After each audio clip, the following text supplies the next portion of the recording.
الحمد لله رب العالمين خالق السماوات والأرضين الواحد الأحد الفرد الصمد الذي لم يتخذ صاحبة ولا ولدا والصلاة والسلام على أشرف الأنبياء والمرسلين سيدنا ومولانا أبي القاسم محمد اللهم صل على محمد وعلى آله الطيبين الطاهرين المعصومين الذين أظهر الله عنهم الرجس وطهرهم تطهيرا.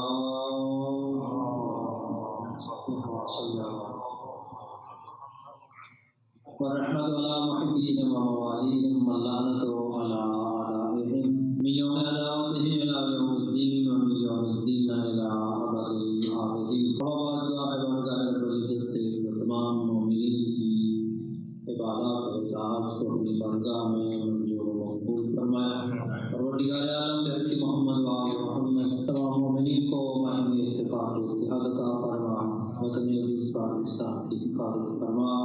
امام زمان کا جلد از جلد ظہور فرما.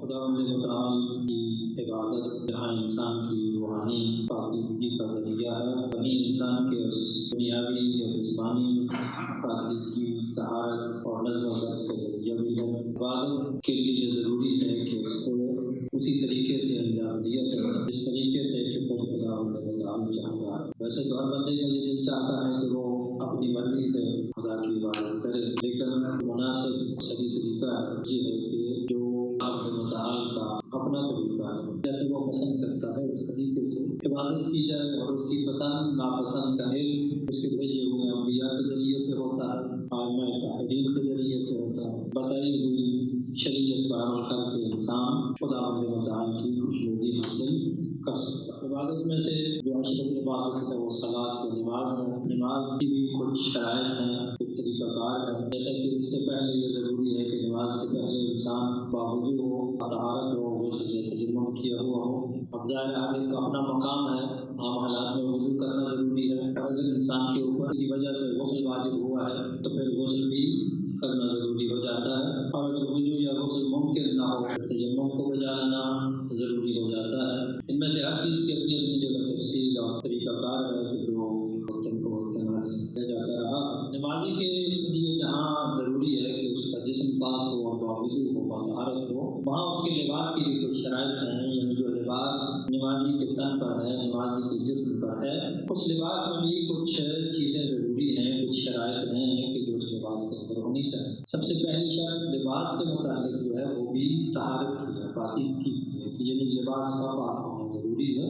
وہ لباس جو نمازی پہن کر نماز پڑھتا ہے پاک ہو، یعنی نجاست سے پاک ہو. صرف صاف ہونا کافی نہیں ہے بلکہ پاک ہونا بھی ضروری ہے. پاک ہونے کا مطلب یہ ہے کہ وہ چیزیں کہ جن کو شریعت مطہرہ میں نجس قرار دیا گیا ہے ان میں سے کوئی چیز اس لباس پر لگی ہوئی نہ ہو. البتہ کچھ چیزیں معاف بھی ہیں، کہیں کہیں معافی بھی دی گئی ہے. مثلا خون کے باب میں جیسا کہ بتایا جاتا ہے کہ اگر خون کم مقدار میں ہو، فقہی زبان میں کہا جاتا ہے درہم باقلی سے کم ہو، یعنی وہ جیسے کہ پرانے زمانے میں چاندی کا سکہ ہوتا تھا، یا آج کے لیے آج کل اگر ہم اس کو سمجھنا چاہیں تو یہ جو ہتھیلی کا درمیان والا گہرا حصہ اس کی مقدار کو دیکھ لیں کہ اس کی مقدار سے کم اگر خون لگا ہوا ہے جسم پر تو وہ خون معاف، پاک نہیں ہے، معاف. معافی میں اور پاک ہونے میں فرق ہوتا ہے. معافی یعنی گنجائش دی ہوئی. اسی طرح اگر انسان کے جسم پر کوئی زخم یا پھوڑا پھنسی ہے تو اس اور وہ رس رہا ہے، اس صورت میں اس زخم کا خون بھی معاف، یعنی لگا ہوا. ایک دفعہ تو ظاہر ہے انسان اس کو صاف کرنے کی کوشش کرے اور کرنی چاہیے، پھر اس کے باوجود اگر وہ خون رکتا نہیں ہے، رستا رہتا ہے، پٹی پہ لگ جاتا ہے، پٹی سے کپڑے پہ لگ جاتا ہے، تو اس خون کی معافی ہے. معاف اور پاک میں عرض کیا ہے کہ فرق ہے. یعنی یہ گنجائش دی گئی ہے کہ آخر ظاہر ممکن نہیں ہے کہ جسم پہ زخم لگا ہوا ہو تو بندہ کیسے ہو. جب رس رہا ہو تو وہ تو پاک نہیں ہو سکتا، نہ بھی رس رہا ہو تھوڑا بہت تو خون اس کے اندر ہوتا ہی ہے اور کپڑوں تک بسا کر لگ سکتا. تو ایسی صورت میں اس کی جو ہے نا وہ معافی مل سکتی ہے. لیکن اس کے علاوہ چھوٹے موٹے کچھ اور بیچ میں جزیات بھی ہیں کہ وہ اپنے موقع پر بیان ہونی چاہیے اپنی مناسبت سے. بہرحال اس معافی کے علاوہ باقی جو موارد ہیں عام حالات میں لباس کا پاک ہونا ضروری ہے. لباس ہر طرح کی نجاست سے پاک ہونا چاہیے. اس کے ساتھ ساتھ جو دوسری چیز ہے وہ ہے لباس کا مباح ہونا. مباح ہونے کا مطلب یہ ہے کہ وہ لباس ایسا لباس ہو کہ جو پہننا انسان کے لیے جائز ہو. ایسا لباس نہ ہو کہ جو کسی سے خدا نخواستہ لوٹ کر یا چھین کر یا زبردستی جبرن لیا گیا ہو. جبر کے ساتھ، زبردستی کے ساتھ، زور زبردستی کے ساتھ اگر انسان کسی لباس کو لیتا ہے اور اس لباس میں نماز پڑھتا ہے تو وہ نماز قبول نہیں ہوتی. مکان کے باب میں بھی وہ جیسا کہ آگے چل کر انشاءاللہ بیان کریں گے، جو جس جگہ انسان نے نماز پڑھنی ہے وہ جگہ بھی ایسے ہی ہے. یعنی اگر اس نے وہ جگہ غصبی کی ہوئی ہے زبردستی سے اور کیا ہے وہ مباح نہیں ہے تو وہاں بھی نماز نہیں ہوتی. لہٰذا ہماری پھر کا واضح مسئلہ ہے، غصبی جگہ میں مسجد نہیں پڑھ سکتی. غصبی جگہ پہ بنی ہوئی مسجد میں نماز بھی نہیں پڑھی جا سکتی.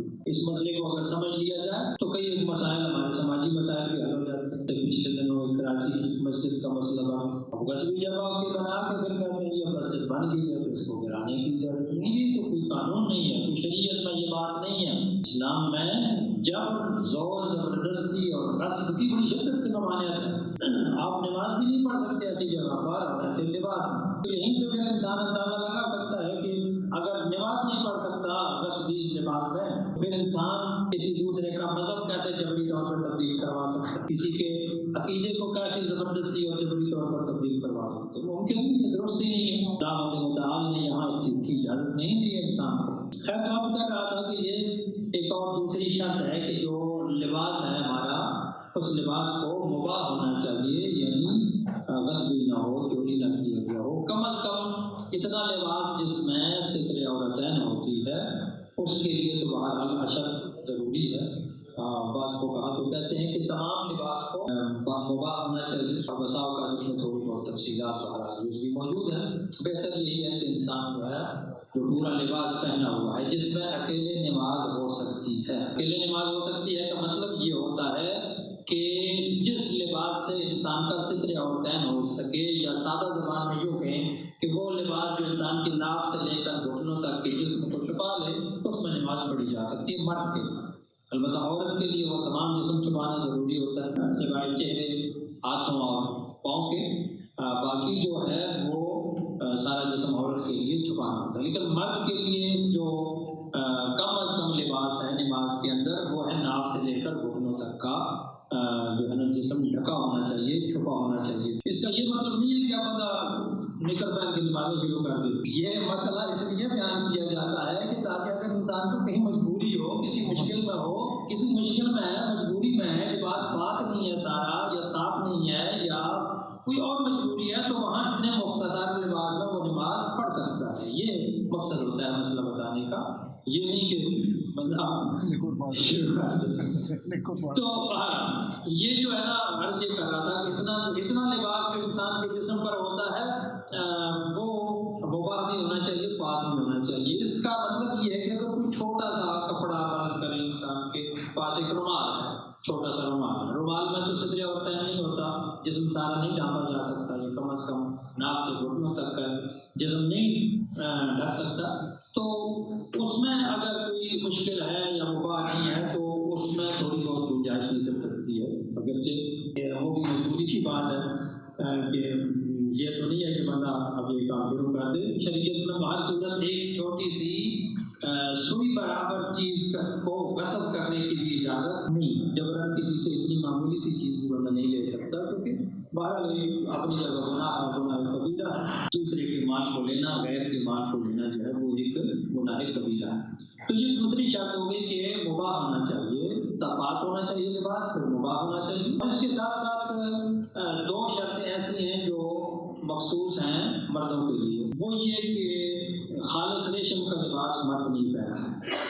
نماز میں خصوصی طور پر اور ویسے بھی عمومی طور پر بھی خالص ریشم جو ہے وہ مرد کے لیے درست نہیں ہے. نماز میں اگر پڑھے گا خالص ریشم میں تو اس کی نماز نہیں ہو سکتی. یا اگر مکس ہو پھر اس میں نماز ہو جاتی ہے. مکس کا مطلب یہ ہے کہ بیچ میں کاٹن یا کوئی اور چیز جو مکس ہوتی ہے، یا کہیں مجبوری ہو. مجبوری کا مطلب یہ ہوتا ہے کہ فرض کریں کاٹن کے لباس سے بندے کا سردی کا موسم ہے، نہیں جسم کو گرم رکھا جا سکتا، یا کوئی ایسی مجبوری ہوگی اور کوئی کپڑا نہیں ہے تو اس وقت تو ہو سکتا ہے مجبوری کے عالم میں، لیکن عام حالات میں بہرحال ریشمی لباس میں نماز نہیں ہوتی۔ اسی طرح سونے کا لباس ہو، اب سونے کا لباس تو ظاہر ہے ہر بندے کے پاس تو نہیں ہوتا، تو اس مسئلے کو بیان کرنے کا مقصد یہ ہوتا ہے کہ سونے کے اگر تھوڑے بہت اس کے اندر کچھ ذرات لگے ہوئے ہیں، جیسے سونے کی تاریں لگا دی ہوئی ہیں یا بٹن سونے کے لگا دیے گئے ہیں لباس کے اوپر، یا سونے کی انگوٹھی انسان نے پہن لی ہے، تو اس میں بھی کوئی نماز نہیں ہو سکتی، بلکہ مرد کے لیے نماز کے علاوہ بھی سونا پہننا جو ہے وہ جائز نہیں ہے، سونا پہننا اس کے لیے حرام ہے، اس سے پرہیز ضروری ہے۔ البتہ عورتوں کو اس کی اجازت ہے سونے کی اور ریشم کی۔ اس کا مطلب یہ ہے کہ اگر خاتون جو ہے وہ سونے کے لباس اس میں تارے شارے لگی ہوئی ہوں یا ریشمی لباس اس کا ہو تو عورت کی نماز ہو جاتی ہے، مرد کی نہیں ہوتی۔ کئی لوگ کہتے ہیں جی ہر معاملے میں آپ شریعت میں خواتین کے احکام بڑے سخت ہیں، یہاں تھوڑا سا خواتین کو نرمی مل گئی ہے اور مردوں کے لیے زیادہ سختی ہو گئی۔ اچھا، جب یہ مباح کی بات کرتے ہیں تو ایک چیز بیچ میں ذکر کرنی رہے گی کہ جب مباح کی بات کرتے ہیں تو اس میں خمس کا مسئلہ جو ہے وہ بھی بڑا ضروری ہو جاتا ہے کہ اگر ایک بندے نے ایسے مال سے لباس بنایا ہے جس سے اس نے خمس ادا نہیں کیا، تو آیت اللہ سیستانی صاحب فرماتے ہیں کہ اس صورت میں بھی اس لباس میں نماز نہیں پڑھی جا سکتی، یعنی وہ لباس اس کے لیے مباح نہیں ہے اگر خمس نہیں کیا تو، اور اگر خمس ادا کیا ہوا ہے تو پھر ظاہر ہے وہ اس میں پڑھ سکتا ہے۔ باقی رہ گیا مسئلہ زکوٰۃ کا۔ زکوٰۃ بھی اپنی جگہ ظاہر ہے ضروری ہے، ادائیگی زکوٰۃ کی بھی ضروری تو ہے، لیکن اس میں یہ کہتے ہیں کہ اگر فرض کریں ایسا لباس ہے جس میں سے زکوٰۃ نہیں دی ہوئی تو نماز کی حد تک اس میں نرمی ہے، لیکن خمس کے حوالے سے نہیں ہے۔ خمس جس مال سے دیا ہوا ہو، بلکہ وہ آیت اللہ سیستانی صاحب سے فرماتے ہیں کہ اس میں تصرف بھی جائز نہیں ہے کسی قسم کا، علاوہ اس کے نماز نہیں پڑھ سکتا اس میں، ویسے بھی اس میں تصرف بھی انسان کے لیے جائز نہیں ہوتا۔ صلوات پڑھ لیجیے۔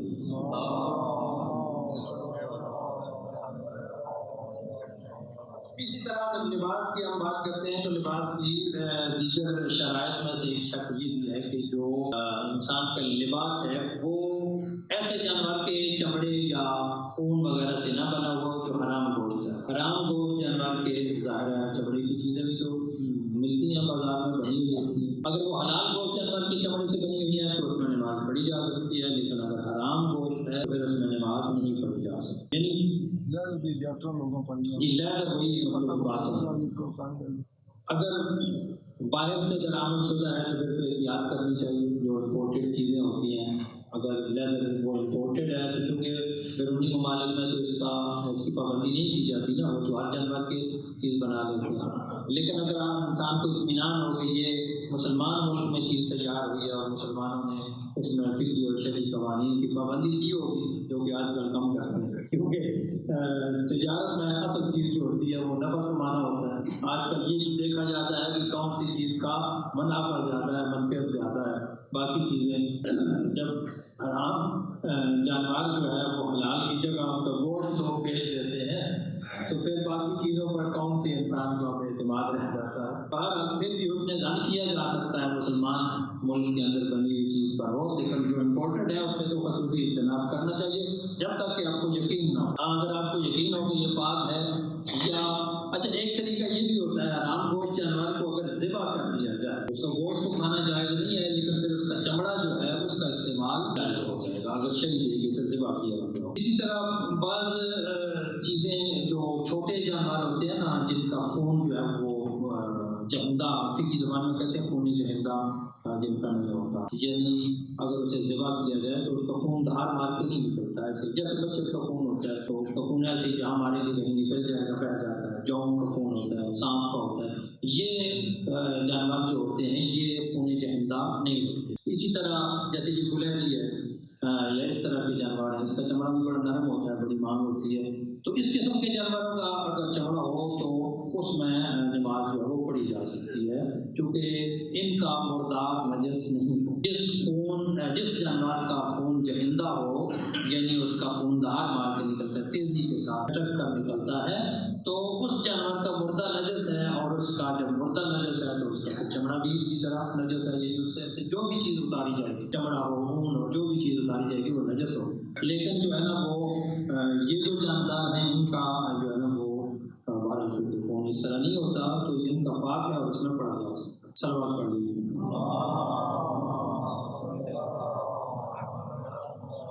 اگر کسی مقام پر کیا ہے وہ شک ہو جائے تھوڑا بہت انسان کو کہ یہ پتنی خالص حریر ہے یا نہیں ہے تو کیا ہے وہ شک کی پرواہ نہیں کرنی چاہیے. یعنی اس لباس کو پہنا جا سکتا ہے اور اس میں نماز بھی پڑھی جا سکتی ہے. بچے کے باب میں بھی ایک خصوصی اس کو بھی استثناء حاصل ہے کہ کیا ضروری ہے کہ بچے کو بھی انسان ریشمی لباس نہ پہنائے کو پہنایا جا سکتا ہے, جائز ہے کیونکہ وہ بھی بالغ نہیں ہے لہٰذا اس پر وہ احکام لاگو نہیں ہوتے. اور پھر اگر وہ بچہ اس میں نماز بھی پڑھتا ہے تو وہ نماز بھی اس کی جو ہے نا وہ جائز ہوتی ہے. یا سونے کی مثلاً چیزیں لگی ہوئی ہیں, سونے کے بٹن لگے ہوئے ہیں, سونے کی تاریں لگی ہوئی ہیں یا اس طرح کی چیزیں لگی ہوئی ہیں بچے کے لباس پر تو اس کے لیے یہ جائز ہے اور اس میں اس کے لیے نماز پڑھنا بھی جائز ہے. اس کی نماز بھی ایک طرح کی تمرینی ہی ہوتی ہے. یہ بات کو کہا کہ نزدیک اس کو ثواب بھی بہرحال مل جاتا ہے, لیکن جو بالغ شخص کی نماز کے احکام ہیں یا عبادات کے احکام ہیں وہ اس پر لاگو نہیں ہوتے. چونکہ وہ لاگو نہیں ہوتے لہٰذا اس حوالے سے اس میں تھوڑی سی جو ہے نا وہ اس کو کیا ہے رعایت حاصل ہے. تو اسی طرح اگر کوئی جانور ویسے مر جاتا ہے, اگر حلال گوشت کیوں نہ ہو, مردہ ہو جاتا ہے, بغیر ذبح کیے مر جاتا ہے, بغیر ذبح کیے جو مر جائے اس کو آپ سمجھتے ہیں اسے میتہ کہا جاتا ہے فقہی زبان میں.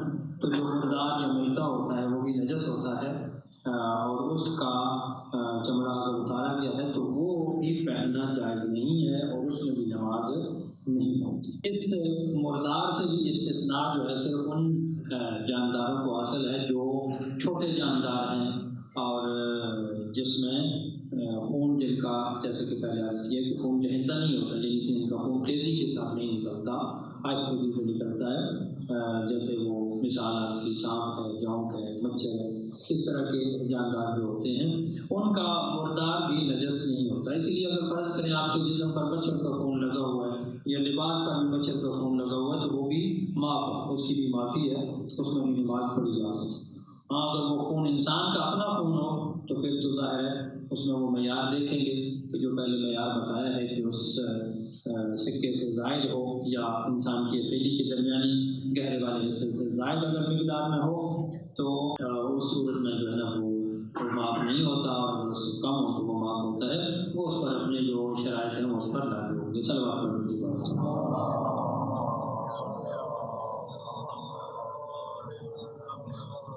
آخر میں 1-2 منٹ باقی ہیں تو صرف ایک بات کرتے چلوں. گزشتہ دنوں مری میں ایک بڑا افسوسناک سانحہ ہوا, بہت سارے انسانوں کی جانیں چلی گئی حکومتی غفلت کی وجہ سے. کچھ یقیناً انسانوں کی اپنی کوتاہیاں بھی اس میں شامل ہوں گی, لیکن زیادہ کوتاہی جو ہوتی ہے وہ انتظامیہ کی اور حکومت کی کوتاہی ہوتی ہے, یقیناً افسوسناک بھی ہے اور حکومت کی یہ کوتاہی قابل مذمت بھی ہے اور اس کی مذمت کرنی بھی چاہیے. دیکھیے حکومتیں سو جاتی ہیں, سو جانے کا مطلب یہ ہے کہ وہ غافل ہو جاتی ہیں اور ان کو غفلت سے جگانے کا فریضہ بھی ہر انسان جو ہے, ویسے آج کل کے دور میں تو کہتے ہیں ہر انسان کا یہ فریضہ ہے, ذمہ داری ہے شہری حقوق کے حوالے سے. جو بھی اپنے شہری اور انسانی حقوق سے آگاہی رکھتا ہے اس کا کام ہے, اس کا یہ فرض ہے کہ وہ حکومت کی تنبیہ کرے, متوجہ کروائے. اسی لیے تو امر بالمعروف اور نہی عن المنکر جو ہے نا وہ اسلام کے اہم ارکان میں شامل ہے, فروعات دین میں ہے اگرچہ لیکن بڑے اہم ارکان میں شامل. ہم لوگ فروعات دین میں سے ان ارکان کو امر بالمعروف اور نہی عن المنکر کو ایک دوسرے پر تو بڑا زور شور سے اطلاق کرتے ہیں. ہمارا کوئی ساتھی جو ہے وہ کام چیز نہ کر رہا ہو تو اس کو تو بڑا زبردست طریقے سے کریں گے, لیکن جب حکومت یہی کام کرتی ہے تو اس وقت تھوڑا سا جو ہے نا وہ خاموش ہو جاتے ہیں ہم لوگ. حالانکہ زیادہ ذمہ داری وہاں پر بنتی ہے, حکومت کی ذمہ داری بھی زیادہ ہوتی ہے, انتظامیہ کی ذمہ داری بھی زیادہ ہے. اس حوالے سے صلوات پڑھیں.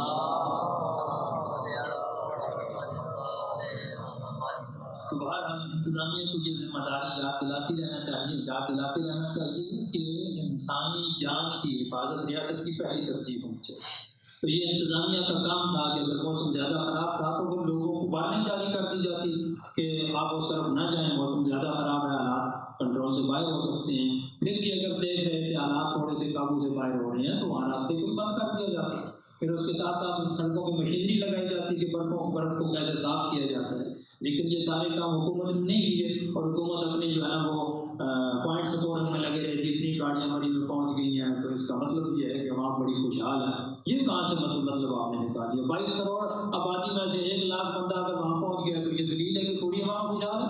عجیب عجیب استدلال تو کرنے میں بڑے آگے نظر آتے ہیں حکومتی گزرا، لیکن جو کام کرنے کا ہوتا ہے اس طرف متوجہ نہیں ہوتے۔ کرنے کا کام یہ ہے کہ وہ انسانوں کے جو بنیادی شہری اور انسانی حقوق ہیں اس حوالے سے اور انتظامیات کے حوالے سے انتظامیہ کو ہمیشہ بیدار رہنا چاہیے۔ السلام علیکم ورحمۃ اللہ وبرکاتہ۔